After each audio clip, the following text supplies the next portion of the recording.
नमस्कार। नेपाल टेलिभिजन समाचारमा स्वागत छ। म राजेन्द्र राज तिमिल सिन्हा र म श्वेता सिन्हा। सुरुमा प्रमुख समाचार।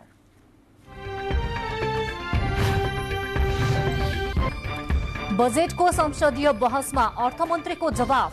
कृषि आयातबाट उत्पादनतर्फ र वञ्चितीकरणबाट समावेशीकरणतर्फ जानु नै बजेटको सार भएको मन्त्रीको भनाई।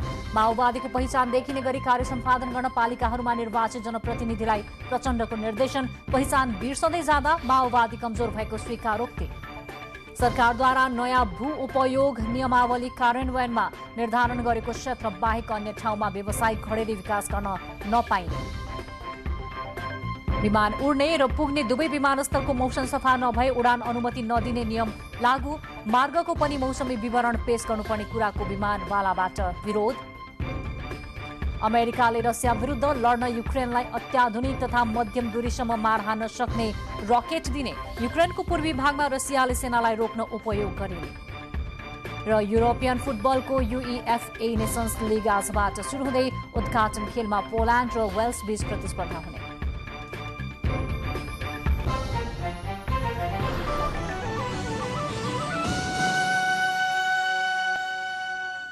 समाचार अब विस्तारमा। प्रतिनिधि सभामा आगामी आर्थिक वर्ष 79-80 को राजस्व र व्ययको वार्षिक अनुमानमाथिको छलफल जारी छ। आजको बैठकमा प्रतिनिधि सभाका 47 सदस्यले छलफलमा भाग लिनु भएको छ। बैठकमा नेकपा एमालेका उपाध्यक्ष पूर्व अर्थमन्त्री सुरेन्द्र प्रसाद पाण्डेले सरकारले पेश गरेको आगामी आर्थिक वर्षको बजेटमा उत्पादन बढाउने कुरा गरे पनि कृषि क्षेत्रको समस्या समाधानमा ध्यान नदिएको टिप्पणी गर्नुभयो। अहिले पनि किसानले मल नपाउने अवस्था रहेकाले त्यो समस्याको समाधान नगरी कृषि उत्पादन बढाउन नसकिने उहाँको तर्क थियो। भोलि बस्ने बैठकमा पनि राजस्व र व्ययको वार्षिक अनुमानमाथिको छलफल जारी रहनेछ। आजको बैठकको अन्त्यमा संसदको संयुक्त बैठक र संयुक्त समिति सञ्चालन नियमावली 2075 को नियम 25 को उपनियम 2 बमोजिम गठित संसदीय सुनवाई समितिका सभापति बाहेक प्रतिनिधि सभा तर्फका सदस्य हेरफेर गरिएको छ। सभामुख अग्निप्रसाद सापकोटाले सांसदहरू अमृता थापा, खगराज अधिकारी, देवप्रसाद गुरुङ, निरुदेवी पाल, पुष्पा भूषाल, गौतम भीमसेन दास प्रधान, विशाल भट्टराई, शिवकुमार मण्डल, सुरेन्द्र प्रसाद पाण्डे सदनको सहमतिले हेरफेर गरिएको जानकारी गराउनुभयो। बैठक बिहिबार अर्थात् भोलि बिहान 11 बजे बस्ने गरी स्थगित भएको छ। यसैबीच अर्थमन्त्री जनार्दन शर्माले शिक्षा तथा स्वास्थ्य क्षेत्रमा गत वर्षको भन्दा यो वर्ष बजेट वृद्धि भएको भन्नुहुँदै विद्यार्थीहरू कक्षा 12बाट निस्कदा क्षमतासहित सिपयुक्त भएर निस्कने गरी बजेट ल्याइएको दावी गर्नुभएको छ। राष्ट्रिय सभाको आजको बैठकमा अर्थमन्त्रीले आर्थिक वर्ष 79-80 को राजस्व र व्ययको वार्षिक अनुमानमाथिको छलफलमा उठेका प्रश्नको जवाब दिँदै बजेट जनमुखी र प्रतिफल उन्मुख रहेको दावी गर्नुभएको हो। अर्थमन्त्री शर्माले यस वर्ष 25% मात्र विद्युतीय चुल्हो उपलब्ध गराउन सकिने विज्ञहरूले बताएको जानकारी दिँदै सबैभन्दा पहिला सिंहदरबारबाट यसको थालनी गरिने बताउनुभयो। किसान पेन्सन अहिलेको आवश्यकता भएकाले किसानलाई सम्मान गर्ने, किसानको दबिएको मनोबललाई उठाउने कार्यक्रम भएको तथा राष्ट्रिय गौरवका योजनालाई बजेट अभाव नहुने अर्थमन्त्री शर्माले प्रश्न पार्नुभयो। सांसदहरूले बजेटमाथि छलफल गर्दै शिक्षा तथा स्वास्थ्य क्षेत्रमा बजेटको कमी, पूर्वाधार क्षेत्रमा महत्वाकांक्षी योजना छोटो समयमा बजेट कार्यान्वयन कसरी हुन्छ, विद्युतीय चुल्हो चुनावसँग सम्बन्धित भएको चुनावी बजेट लगायतका टिप्पणी तथा प्रश्न गरेपछि राष्ट्रिय सभाको बैठकमा जवाफ दिनुहुँदै मन्त्री शर्माले कृषि आयातबाट उत्पादनतर्फ, जोखिमबाट समष्टिगत आर्थिक स्थितितर्फ र वञ्चितीकरणबाट समावेशीकरणतर्फ जानु नै बजेटको सार भएको बताउनुभयो। बजेट देशको आवश्यकताको समाधान भएको र जनताले बुझेकाले कार्यान्वयन हुने उल्लेख गर्दै अर्थमन्त्री शर्माले बजेटमा संरचना, विधि, कार्यक्रम, परिणाम, स्रोत, साधन, जनशक्ति परिचालनको विधि प्रष्ट भएको पनि उल्लेख गर्नुभएको थियो।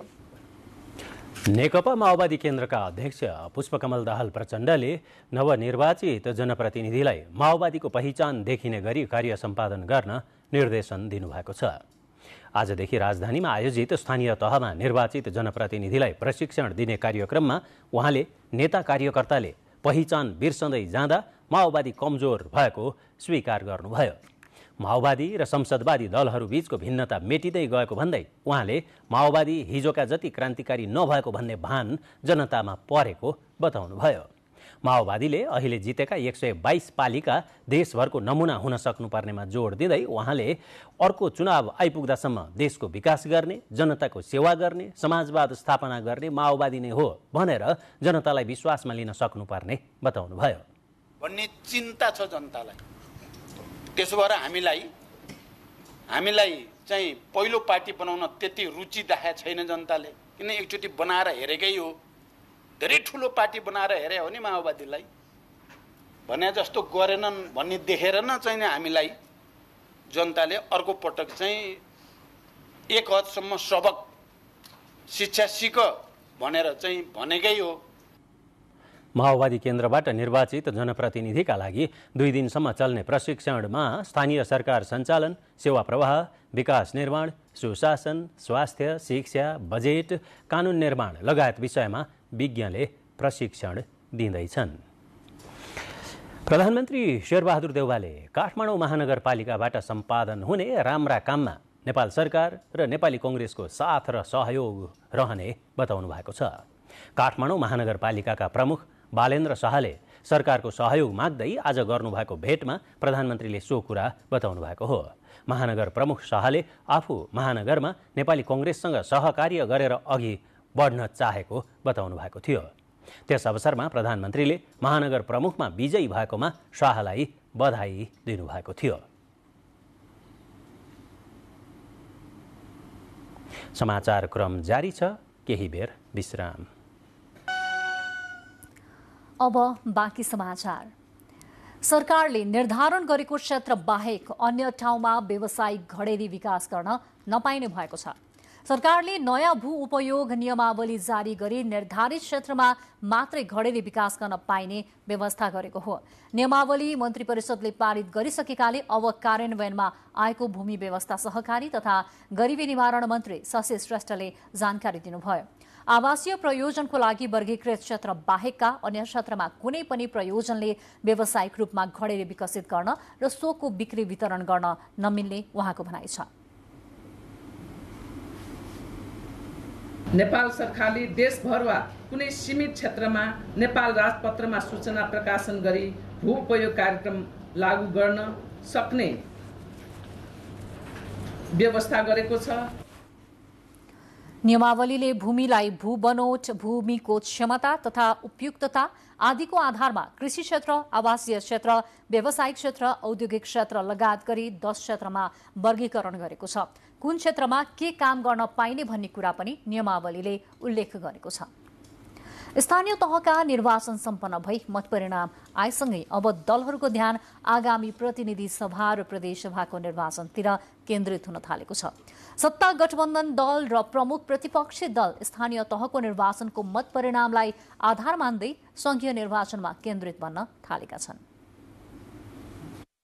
गत वैशाख 30 गते स्थानीय तहको निर्वाचनको मत परिणाम आएसँगै सत्ता गठबन्धनको नेतृत्व गरेको नेपाली काङ्ग्रेस पहिलो, नेकपा एमाले दोस्रो र माओवादी केन्द्र तेस्रो शक्तिको रूपमा स्थापित भयो। कहीँ तालमेल त कहीँ गठबन्धन गरेर स्थानीय तहको निर्वाचनमा होमिएका सत्ता गठबन्धन दल अब भने स्थानीय तहको निर्वाचनको मत परिणामसँगै संघीय निर्वाचनतर्फ केन्द्रित हुन थालेका छन्। गठबन्धनका बैठक तथा नेताहरूको भेटघाट पनि संघीय निर्वाचनतर्फ केन्द्रित हुन थालेका छन्। यही जेठ 16 गते प्रधानमन्त्री निवास बालुवाटारमा बसेको गठबन्धन दलको बैठकमा आगामी संघीय निर्वाचनसम्म गठबन्धन गरेर जाने सैद्धान्तिक सहमति दलहरूबीच भएको छ। अर्कोतर्फ संघीय निर्वाचन अहिलेको संसदको कार्यकाल सकिएपछि गर्ने कि त्यस अघि नै गर्ने भन्ने विकल्पका बारेमा पनि सत्ता गठबन्धन दलहरूबीच छलफलको एजेन्डा बनेको छ। निर्वाचन यही कार्तिक मङ्सिर महिनामा गर्ने कि फागुनमा गर्ने भन्ने बारेमा पनि दलहरूबीच छलफल भइरहेको छ। प्रतिनिधि सभाको कार्यकाल पनि फागुन 19 गतेदेखि सुरु हुन्छ। त्योभन्दा पहिले निर्वाचनमा जाने स्थिति हुनको लागि संसद विघटन गर्नुपर्ने फेरि स्थिति आउँछ। अदालतले कार्यकाल पूरा नगरिकन, कार्यविधि पूरा नगरिकन संसद विघटन गर्न नपाइने फैसला गरिसकेको सन्दर्भमा फेरि अब अर्को तरिकाले संसद विघटन गर्नुपर्ने बाटो चाहिँ त्यति सम्भव हुँदैन होला। यो हिसाबले फागुनतिर नै निर्वाचन होला। अब त्यो त चुनावको लागि त तयारीमा जानुपर्छ नै, चुनाव त हुनै पर्छ। अब निर्धारित समयावधि र कार्यविधिभन्दा एक दिन पनि पछाडि जानु त मिल्दैन नि। अर्कोतर्फ प्रमुख प्रतिपक्षी दल नेकपा एमाले पनि संघीय निर्वाचन केन्द्रित हुन थालेको छ। संघीय निर्वाचनमा दलहरूसँग चुनावी तालमेलका लागि एमाले औपचारिक तथा अनौपचारिक भेटवार्तालाई पनि जारी राखेको छ। अहिलेको संसदको कार्यकाल सकिएपछि वा त्यस अघि नै निर्वाचन भए पनि आवश्यक तयारीमा जुटिरहेको पनि एमाले जनाएको छ। सङ्घीय चुनावमा प्रदेशको चुनावमा पनि गठबन्धन कायम राखेर जान चाहनुहुन्छ। त्यसको निम्ति उहाँहरूलाई हतारो छ। गठबन्धन टुटिहाल्छ कि केही गरी एमाले यताउता बनाइहाल्छ कि भन्ने हिसाबले उहाँहरू आत्तिएर हतासिएर छिटोभन्दा छिटो चुनाव गर्ने मनस्थितिमा हुनुहुन्छ। नेकपा एमाले स्वाभाविक प्रक्रियाबाट हुने चिज हुँदै गर्छन्। चुनावलाई केन्द्रित गरेर अहिले भर्खरै फरक ढङ्गले जानुपर्छ भन्ने केही सोचेको छैन। अब अद्यावधिक चुनाव हो, जहिले सरकारले गर्छ त्यहीले फेस गर्नको निम्ति नेकपा एमाले तयार गर्छ। 2074 सालमा भएको सङ्घीय निर्वाचनमा नेकपा एमाले प्रमुख दल बनेको थियो भने नेपाली काङ्ग्रेस दोस्रो र माओवादी केन्द्र तेस्रो शक्तिको रूपमा रहेको थियो। तर अहिले स्थानीय तहको निर्वाचन मत परिणामसँगै राजनीतिक शक्ति सन्तुलनमा पनि परिवर्तन आएको छ। क्यामेरामा विनिता रिजालका साथ सन्तोष सिताल, नेपाल टेलिभिजन। प्रतिकूल मौसमका कारण आइतबार मुस्ताङको थसाङ गाउँपालिका 2 सानो सरेमा दुर्घटनामा परेको तारा एयरको जहाजमा मृत्यु भएकाको शव परीक्षण गर्न सुरु गरिएको छ। मृतक 22 जनाकै शवको त्रिवी शिक्षण अस्पताल महाराजगञ्जमा शव परीक्षण गर्ने कार्य भइरहेको अस्पतालले जनाएको छ। तारा एयरको 9NAET कल साइन भएको उक्त ट्विन अटर विमान दुर्घटनामा परेर ज्यान गुमाएका 22 जनाको शव परीक्षण गरिँदैछ। त्रिवी शिक्षण अस्पताल महाराजगञ्जमा शव परीक्षण भइरहेको हो। अस्पतालका अनुसार अहिलेसम्म 10 वटा शव परीक्षण गरिसकिएको छ। शव परीक्षण सकिएपछि एकैपटक मृतकका आफन्तलाई शव हस्तान्तरण गरिने अस्पताल व्यवस्थापनले जनाएको छ। आइतबार पोखराबाट उडेको ट्विन अटर विमान सोमबार बिहान मुस्ताङको थसाङ गाउँपालिका 2 सानुसरे स्थित मानापाती हिमालको फेदीमा दुर्घटनाग्रस्त अवस्थामा भेटिएको थियो। जहाज दुर्घटनामा परि चालक दलका 3 सदस्य, 13 नेपाली नागरिक, 4 भारतीय नागरिक तथा 2 जना जर्मन नागरिकको ज्यान गएको थियो। नेपाल नागरिक उड्डयन प्राधिकरण क्यानले जहाज प्रस्थान गर्ने विमानस्थल र गन्तव्य विमानस्थलको मौसम सफा नभएको खण्डमा उडानको अनुमति नदिने नियम आजदेखि लागू गरेको छ। तारा एयरको विमान दुर्घटना भएसँगै हवाई दुर्घटनाको जोखिम न्यूनीकरण गर्न प्राधिकरणले यस्तो व्यवस्था गरेको हो।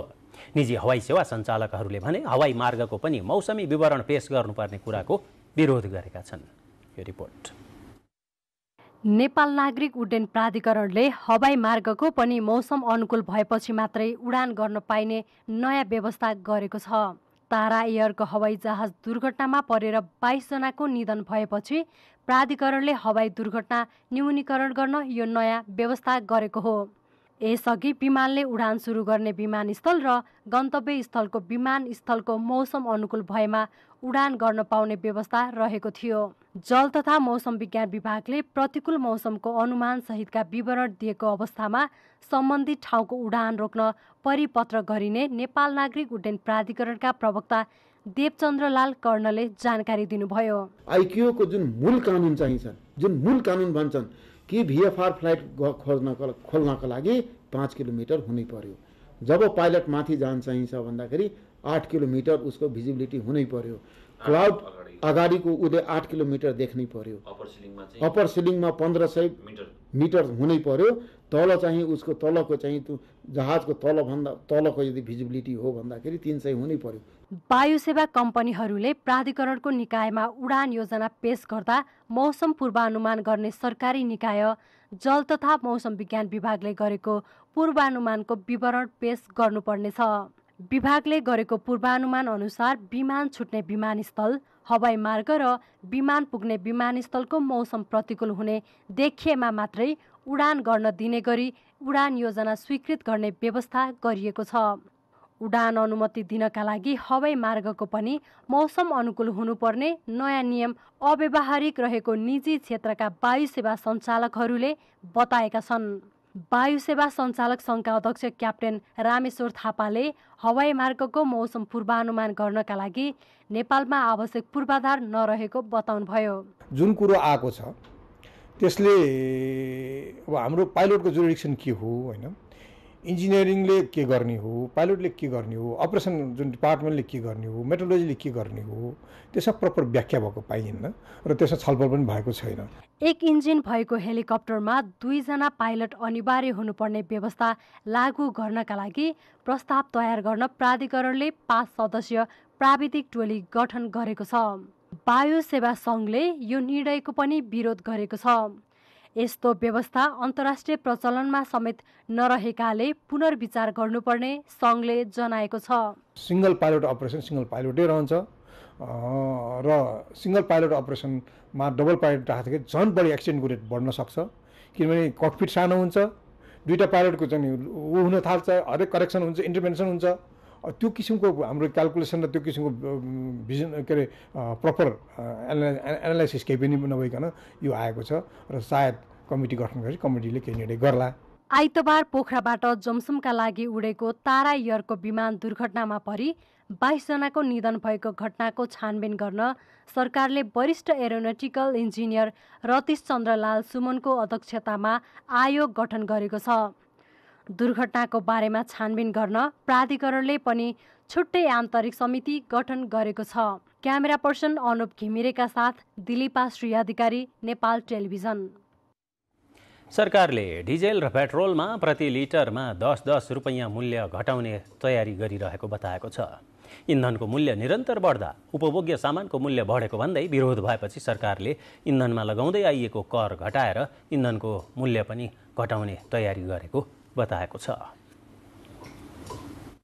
इन्धनमा लाग्दै आएको पूर्वाधार कर घटाउन अर्थ मन्त्रालयले सहमति जनाएसँगै उद्योग वाणिज्य तथा आपूर्ति मन्त्रालयले त्यसका लागि अध्ययन सुरु गरेको छ। सरकारले डिजेल र पेट्रोलमा सडक मर्मत, प्रदूषण शुल्क र पूर्वाधार कर लगाउँदै आएको छ। अन्तर्राष्ट्रिय बजारलाई आधार मानेर इन्धनको मूल्य तोक्दै आएको सरकारले अन्तर्राष्ट्रिय बजारमा मूल्य लगातार बढेपछि उपभोक्तालाई राहत दिन कर घटाएर भए पनि मूल्य घटाउने निर्णय गरेको थियो। मन्त्री परिषदको निर्णय अनुसार अर्थ मन्त्रालयले डिजेल र पेट्रोलमा प्रति लिटर 10-10 रुपैयाँका दरले पूर्वाधार कर घटाउन सहमति जनाएको हो।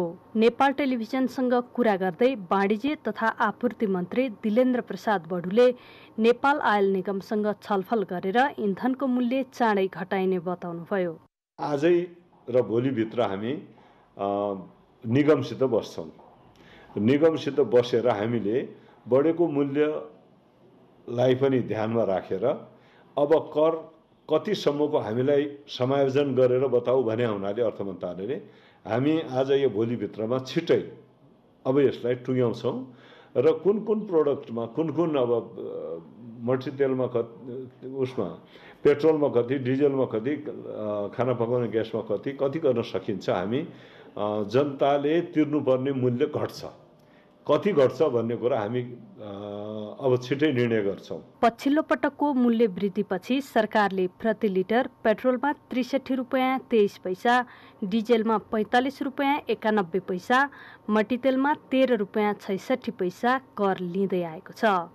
सरकारले हवाई इन्धनमा आन्तरिकतर्फ 23 रुपैयाँ 32 पैसा र बाह्यतर्फ 2 रुपैयाँ 51 पैसा कर लिने गरेको छ। खाना पकाउने ग्यासमा सरकारले प्रति सिलिन्डर 327 रुपैयाँ 37 पैसा कर लिने गरेको छ। क्यामेरामा प्रधुम्न मिश्रका साथ सलुजा दाहाल, काठमाडौँ। इन्धनपछि अब पानी पनि मेलम्चीको पानी। मेलम्चीबाट काठमाडौँमा पानी पठाउने कार्य आजदेखि बन्द गरिएको छ। खानेपानी मन्त्रालयमा आज पत्रकार सम्मेलन गरेर यस्तो जानकारी दिइएको हो। बर्खामा आउन सक्ने सम्भावित बाढी तथा पहिरोबाट मेलम्ची आयोजनाको संरचनालाई सुरक्षित गर्न अति आवश्यक भएकोले पानी पठाउने कार्य बन्द गरिएको जानकारी गराइयो। पत्रकार सम्मेलनमा खानेपानी मन्त्री उमाकान्त चौधरीले डाइभर्सन स्थलमा जडित पूर्व सूचना प्रणाली, मौसमविद एवं विज्ञहरू समेतको सुझाउमा सम्भावित प्राकृतिक प्रकोपबाट थप क्षति हुन नदिन पानी पठाउने सुरुङको ढोका बन्द गरिएको जानकारी गराउनुभयो। बर्खायाम समाप्त हुने बित्तिकै मेलम्चीबाट पुनः पानी पथान्तरण सुरु हुने मन्त्री चौधरीको भनाइ छ। सक्ने सम्भावित बाढी तथा पहिरोबाट अर्बौंको लगानीमा निर्माण भएको मेलम्ची खानेपानी योजनाका संरचनाहरूलाई सुरक्षित गर्न अति आवश्यक भएकोले डाइभर्सन स्थलमा जडित पूर्व सचेतना प्रणाली, इयरली वार्निङ सिस्टम, मौसमविदहरू एवं विज्ञहरू समेतको सुझावको आधारमा तथा सम्भावित प्राकृतिक प्रकोपको कारणले थप क्षति हुन नदिन मेलम्चीको पानी हाललाई बन्द गरिएको बेहोरा जानकारी गराउँदछौँ। मेलम्ची नदीबाट दैनिक 17 करोड लिटर पानी वितरण हुँदै आएकोमा सो पानी बन्द भएपछि काठमाडौँ उपत्यकावासीलाई खानेपानीको अभाव हुन नदिन बागमती नदीबाट दैनिक 4 करोड लिटर पानी आपूर्ति गरिँदै आएको र अब थप 6 करोड लिटर पानी बागमती नदीबाटै आपूर्ति गरिने र नपुग 7 करोड लिटर पानी स्थानीय सतह भूमिगत स्रोतबाट सुनिश्चित गरिने मन्त्रालयले बताएको छ। समाचार क्रम जारी छ, केही बेर विश्राम। अब बाँकी समाचार। राष्ट्रपति विद्यादेवी भण्डारीले बाजुराको बढी मालिकामा पूजा आराधना गर्नुभएको छ। जिल्लाको खप्तडमा लाग्ने गंगा दशहराका बेला देशका प्रतिष्ठित व्यक्तित्वले बढी मालिका र खप्तडमा पूजाआजा गर्ने प्रचलन रहेको छ। जिल्लाको धार्मिक तथा पर्यटकीय क्षेत्रका रूपमा रहेको बढी मालिकामा जेठ महिनामा लाग्ने गंगा दशहराको पहिले नै बढी मालिकाको पूजा गर्ने प्रचलन अनुसार आज राष्ट्रपति भण्डारीले पूजा आराधना गर्नुभएको प्रमुख जिल्ला अधिकारी प्रकाश चन्द्र अधिकारीले जानकारी दिनुभयो। राष्ट्रिय सभाका अध्यक्ष गणेश प्रसाद तिमल सिन्हाले जडीबुटी र घाँसपात पाइने भएकाले पनि वनलाई कृषि र उद्योगसँग जोडेर विकास गर्नुपर्नेमा जोड दिनु भएको छ। सामुदायिक उपभोक्ता महासंघले आयोजना गरेको कार्यक्रममा अध्यक्ष तिमल सिन्हाले वन जंगलको उपयोग गर्न स्थानीय सरकारले पहल गर्नुपर्ने बताउँदै वन जंगलकै कारणले नेपाल प्राकृतिक रूपमा सुन्दर र जैविक विविधतामा धनी रहेको चर्चा गर्नुभयो। जथाभावी गरिने सड़क निर्माण तथा वन विनाशका कारण बाढी पहिरो र भूक्षय जस्तो विपद बढ्न थालेकोमा उहाँले चिन्ता व्यक्त गर्नुभयो।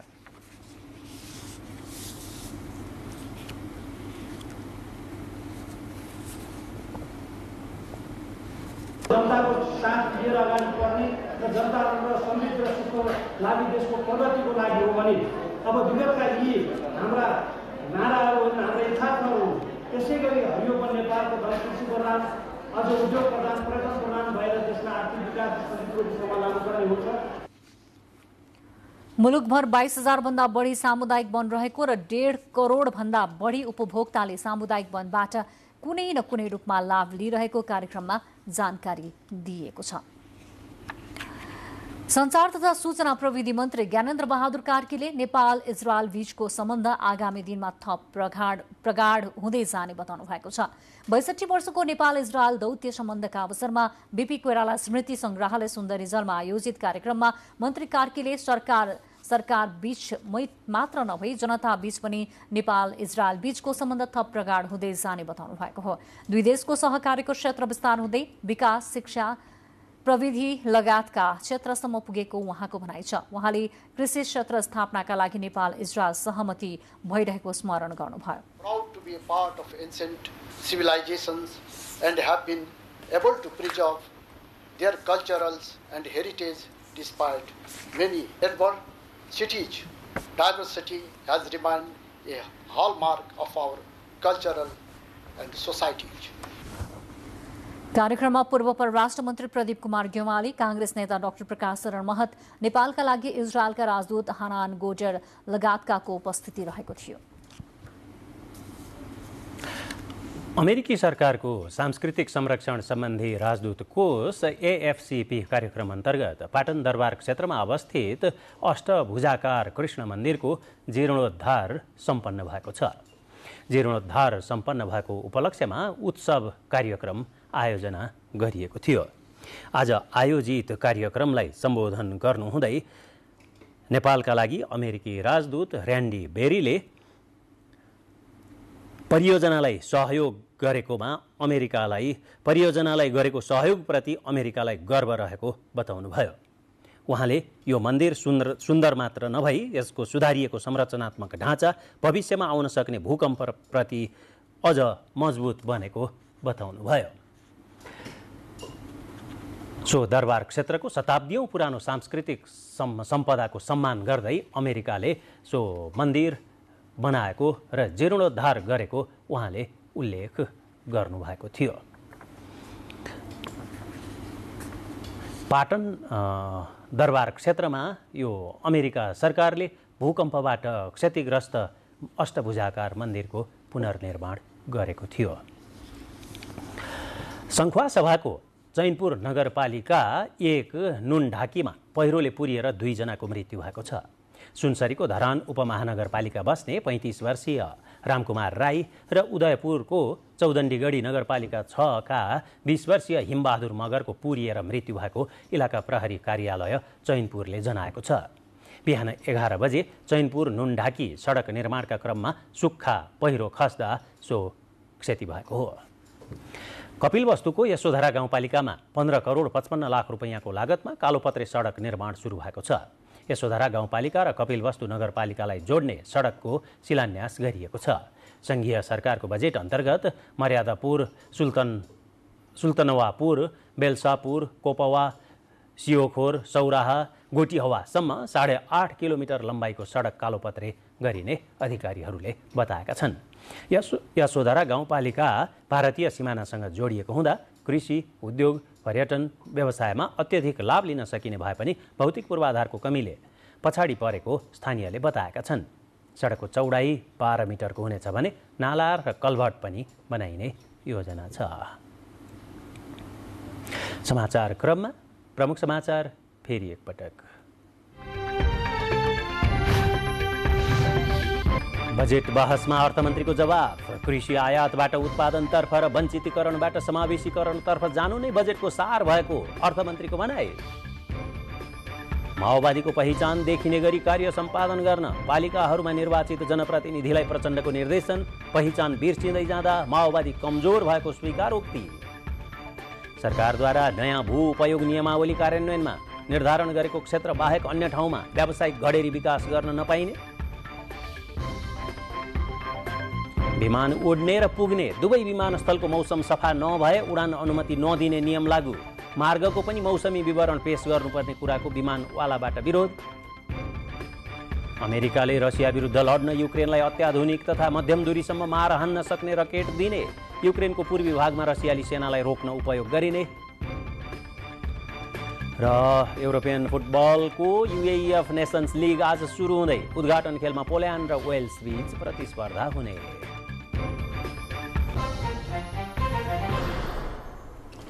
उदयपुरमा एक मानसिक रोगी उपचारको अभावमा 6 वर्षदेखि खोरमा बन्धक बनाएर राखिएको छ। जिल्लाको चौदण्डीगढी नगरपालिका 2 शिखरापुरका मानसिक रोगी 37 वर्षीय शिवराज विश्वकर्मालाई 6 वर्षदेखि खोरमा बन्धक बनाएर राखिएको हो। शिखरपुरका मानसिक बिरामी शिवराजलाई काठले बेरेको बाख्रा, सुँगुर पाल्न मिल्ने खोरमा थुनेर राखिएको छ। खोरबाट खुल्ला गरिदिएपछि महिला तथा बालबालिकालाई कुटपिट गर्ने, गाली गलौज गर्ने गरेकाले थुनेर राख्नु परेको उहाँकी आमा सुमित्रा विश्वकर्माले बताउनुभयो। विश्वकर्मा परिवार दैनिक स्याला मजदुरी गरेर जीवन निर्वाह गरिरहेको छ। आर्थिक अभावका कारण उपचार गर्न नसकिएको परिवारका सदस्यले जानकारी दिएका छन्। नेपालकै सबैभन्दा लामो जात्राका रूपमा रहेको ललितपुरको रातो महेन्द्रनाथको रथ यात्रा मनाउने क्रममा आज ललितपुरको थतीटोलमा तानेर रथलाई जावलाखेल पुर्याइएको छ। वर्षा र सहकालको देवताका रूपमा पुजिँदै आएका रातो महेन्द्रनाथको रथलाई ललितपुरको विभिन्न स्थानको परिक्रमा गराई आज जावलाखेल पुर्याइएको हो।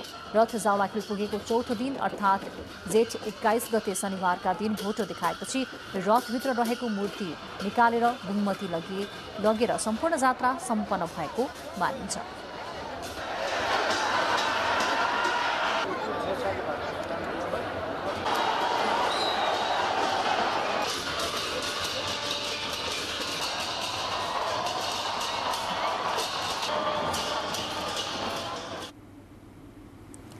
झापाको अर्जुनधारा नगरपालिका 9 को सालबारी झिलमा कछुवा संरक्षण केन्द्रले 9 प्रजातिका कछुवा संरक्षण गरिएको छ। विभिन्न स्थानमा भेटिने कछुवाको संरक्षण र उत्पादन गर्ने उद्देश्यले कछुवा संरक्षण केन्द्र स्थापना गरिएको हो। केन्द्रमा 9 प्रजातिका 40वटा कछुवाहरू रहेका छन्। केन्द्रले 200 भन्दा बढी कछुवाको उद्धार गरी सुरक्षित स्थानमा छाडेको छ। विश्वमा पाइने 356 प्रजातिको कछुवा मध्ये नेपालमा 18 प्रजातिको पाइने विज्ञहरूले बताएका छन्। फोहोर चीजलाई पचाउन सक्ने शक्ति कछुवामा हुने भएकाले वातावरण संरक्षणमा पनि कछुवा महत्त्वपूर्ण रहेको संरक्षण केन्द्रका प्रमुख तपिल प्रकाश राईले जानकारी दिनुभयो। निजामती कर्मचारीले पार्टी विशेषबाट स्थानीय तहमा निर्वाचित जनप्रतिनिधिलाई बधाई दिएका छन्। नेपाल निजामती कर्मचारी संगठनले काठमाडौँ उपत्यकामा नेकपा एमालेका तर्फबाट निर्वाचित जनप्रतिनिधिलाई बधाई तथा शुभकामना ज्ञापन गरेको हो। कार्यक्रममा काठमाडौँ महानगरपालिकाकी उपप्रमुख सुनिता डङ्गोलले आफ्ना प्रतिबद्धता पूरा गर्न निजामती कर्मचारीसँग सहकार्य गरेर अगाडि बढ्ने प्रतिबद्धता व्यक्त गर्नुभयो। निजामती कर्मचारी संगठनले नयाँ नेतृत्वले ल्याएका आगामी दिनमा पनि यो साथ सहयोग यो बलियो बनाएर अगाडि बढाउने छ। यहाँ सबैजनाको साथ चाहिन्छ।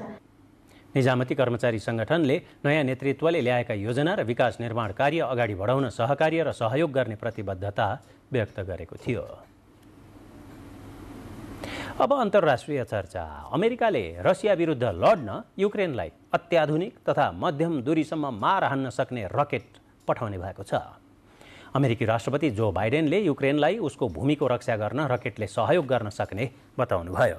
यसअघि अमेरिका तथा नेटो सैनिक संगठन समेत प्रत्यक्ष रूपमा रसियासँगको युद्धमा फस्न सक्ने आशंकाका कारण घातक हतियार प्रदान गरिएको थिएन। हाल प्रदान गर्न लागि रकेटले 70 किलोमिटर टाढासम्मको दूरीमा आक्रमण गर्न सक्ने बताइएको छ। रसियाली हतियारभन्दा अमेरिकाले दिन लागेको हतियार अचूक रहेको अमेरिकी रक्षा मन्त्रालयको दाबी छ।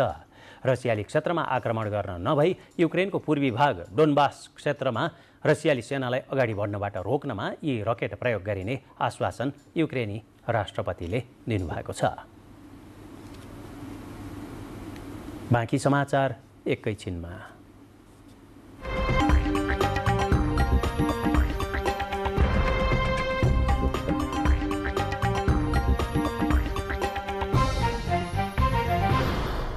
अब आर्थिक समाचार।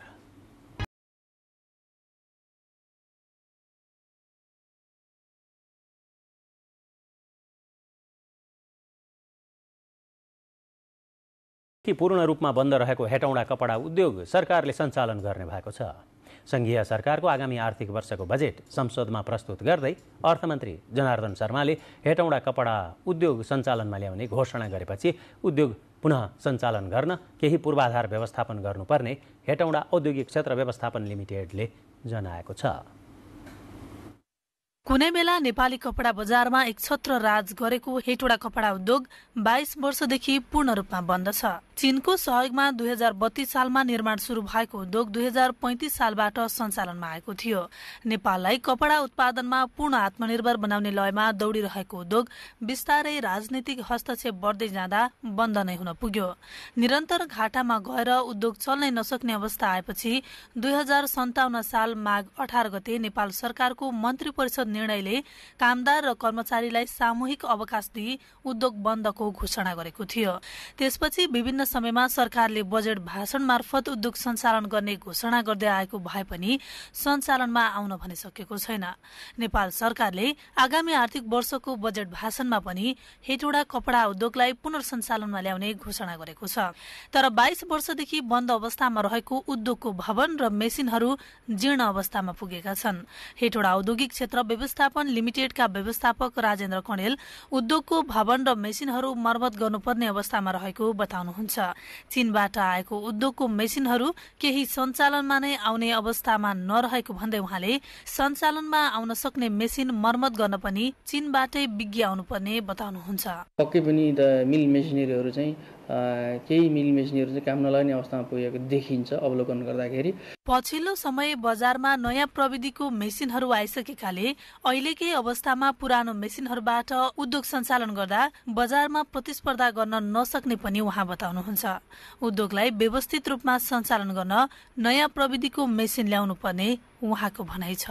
यहाँ भएका मिल मेसिनहरू सम्पूर्ण रूपमा काम आउन सक्दैनन् र यसलाई केही यहीँका मिल मेसिन प्रयोग गर्ने र केही चाहिँ नयाँ थपेर अहिलेको चाहिँ बजार प्रतिस्पर्धी र अहिले पछिल्लो प्रविधियुक्त मेसिनहरू थपेर मात्रै कपडा उद्योग सञ्चालन गर्न सकिन्छ। हेटौडा कपडा उद्योग पुनर्सञ्चालनमा ल्याउन नेपाल सरकारको उद्योग वाणिज्य तथा आपूर्ति मन्त्रालयले अध्ययन समिति समेत गठन गरिसकेको पनि कणेलले जानकारी दिनुभयो। हेटौडा कपडा उद्योगलाई पुनः सञ्चालनमा ल्याउन सरकारले ठूलो खर्च गर्नुपर्ने देखिन्छ। तर यस उद्योगलाई पुनः सञ्चालनमा ल्याउन सकेमा नेपाली कपडा उद्योगको इतिहास पुनर्जीवित हुने देखिन्छ। नेपाल टेलिभिजनको लागि सृजना नेपाल, बागमती प्रदेश, हेटौडा। सरकारले बजेट मार्फत आगामी 2 वर्षभित्र सबै नागरिकका लागि विद्युतमा पहुँच उपलब्ध गराउने घोषणा गरेको छ।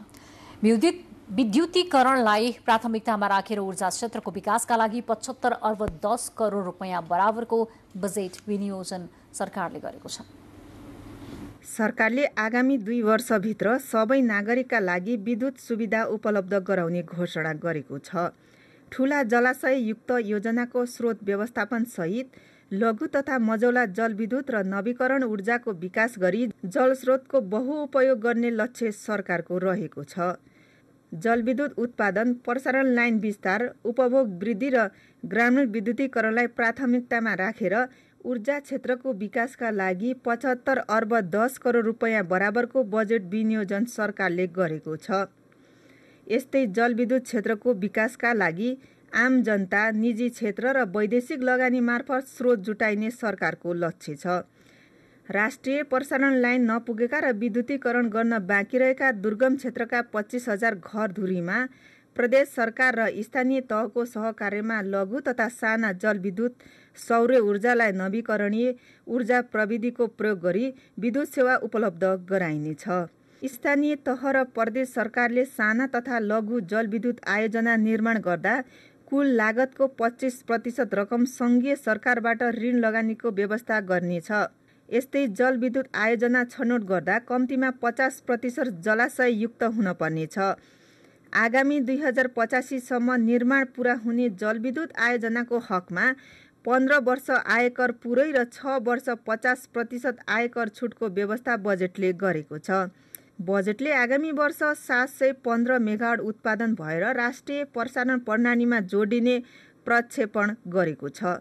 पवन वर्षा शाह, नेपाल टेलिभिजन, काठमाडौँ। नयाँ बजेट मार्फत पुँजी बजारको विकासका लागि विभिन्न खालका व्यवस्था गरिएका छन्। बजेटले 5 अर्ब रुपैयाँ भन्दा बढीको कारोबार गर्ने कम्पनीलाई पुँजी बजारमा सूचीकृत हुन आवश्यक व्यवस्था मिलाउने लगायत अन्य विभिन्न विषयहरू प्रस्ताव गरिएको छ। यो रिपोर्ट।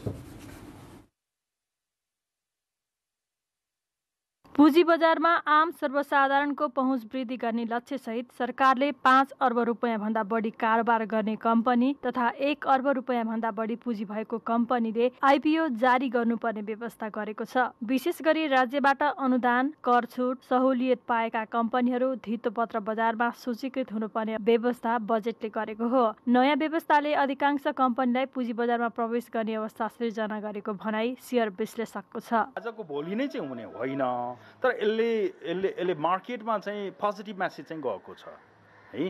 पक्कै पनि यसले पोजिटिभ नै चाहिँ असर गर्छ, त्यसमा शङ्का रहेन। तर एक्सनमा आयो भने यसले एक्ज्याक्टली जे आउनुपर्ने हो त्यो आउँछ कि। सो हाम्रो फितलो छ नि त कार्यान्वयन, होइन? समस्या नै कार्यान्वयनको छ। बजेटको ठुलो समस्या होइन, समस्या चाहिँ इम्प्लिमेन्टेसनको छ हो। त्यो इम्प्लिमेन्टेसन भइदियो भने डेफिनेटली राम्रो हुन्छ। यस्तै गैर आवासीय नेपालीको लगानी भित्र्याउने, वैदेशिक रोजगारीमा गएका नेपालीलाई आइपिओमा 10% आरक्षण दिने, विद्युत प्राधिकरणको शेयर प्रिमियममा जारी गर्ने विषय बजेटमा राखिएको छ। बिमा तथा लघुवित्तको पहुँच तथा लगानी वृद्धि, स्वास्थ्य बिमा कार्यक्रमले पनि अप्रत्यक्ष रूपमा पुँजी बजार विकास र सुधारमा सहयोग गर्ने बुझाइ विश्लेषकको छ। बजेटले शेयर बजार प्रवर्धनका कुरा गरे पनि बजार भने घटिरहेको छ। बुधबार शेयर बजार पनि ओह्रालो लागेको छ। कारोबार रकम पनि न्यून देखिन्छ। बजार निरन्तर घट्नुमा नेपाल राष्ट्र बैंकको नीति कारक रहेको विश्लेषण भइरहेको छ। क्यामेरामा विनिता रिजालका साथ एलिजा उप्रेती, नेपाल टेलिभिजन, काठमाडौँ।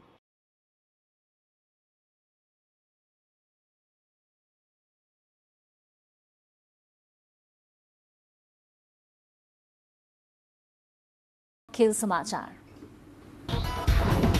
खेलकुद समाचारका साथ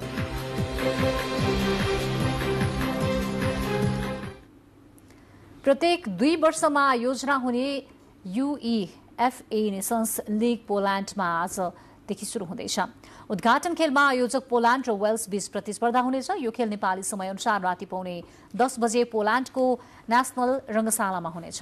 उता कतारमा आयोजना हुने फिफा विश्वकप फुटबलमा स्थान बनाउन युरोपेली छनौट अन्तर्गत प्लेअफमा आज नै स्कटल्यान्ड र युक्रेन बीच प्रतिस्पर्धा हुँदैछ। स्कटल्यान्डको ह्याम्पडेन पार्कमा हुने खेल नेपाली समयअनुसार 12:30 बजे राति सुरु हुनेछ। रुस र युक्रेनको आक्रमणका कारण स्थगित भएको खेल आज हुन लागेको हो। कुछ समाचारका साथमा सावित्री कञ्चनजङ्घा अगरबत्ती, सुभाषको बहार, धमाकेदार उपहार, रु 50 सम्मको आकर्षक उपहार।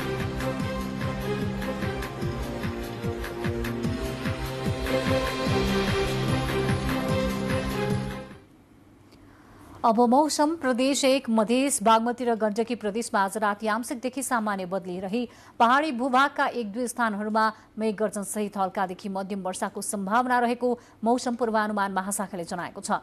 काठमाडौँमा आज राति न्यूनतम तापक्रम 18 र 20 तथा भोलि दिउँसोको अधिकतम तापक्रम 26 र 28 डिग्री सेल्सियस बीच रहने अनुमान गरिएको छ। अब मौसम सम्बन्धी थप विवरण।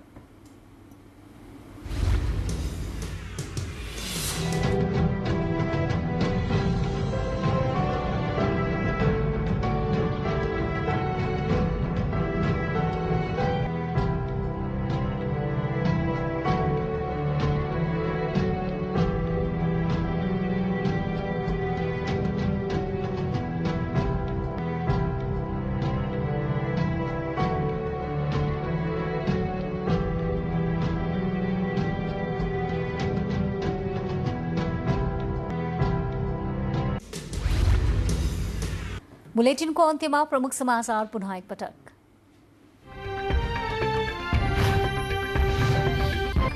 बजेटको संसदीय बहसमा अर्थमन्त्रीको जवाफ। कृषि आयातबाट उत्पादनतर्फ र वञ्चितीकरणबाट समावेशीकरणतर्फ जानु नै बजेटको सार भएको मन्त्रीको भनाइ। माओवादीको पहिचान देखिने गरी कार्य सम्पादन गर्न पालिकाहरूमा निर्वाचित जनप्रतिनिधिलाई प्रचण्डको निर्देशन। पहिचान बिर्सँदै जाँदा माओवादी कमजोर भएको स्वीकारोक्ति। सरकारद्वारा नयाँ भू उपयोग नियमावली कार्यान्वयनमा निर्धारण गरेको क्षेत्र बाहेक अन्य ठाउँमा व्यावसायिक खडेरी विकास गर्न नपाइने। विमान उड्ने र पुग्ने दुवै विमानस्थलको मौसम सफा नभई उडान अनुमति नदिने नियम लागू।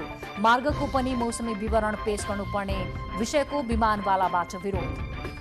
अमेरिकाले रसिया विरुद्ध लड्न युक्रेनलाई अत्याधुनिक तथा मध्यम दूरीसम्म मार हान्न सक्ने रकेट दिने। युक्रेनको पूर्वी भागमा रसियाली सेनालाई रोक्न उपयोग गरिने। र युरोपियन फुटबलको UEFA नेसन्स लिग आजबाट सुरु हुँदै उद्घाटन खेलमा पोल्यान्ड र वेल्स बीच प्रतिस्पर्धा।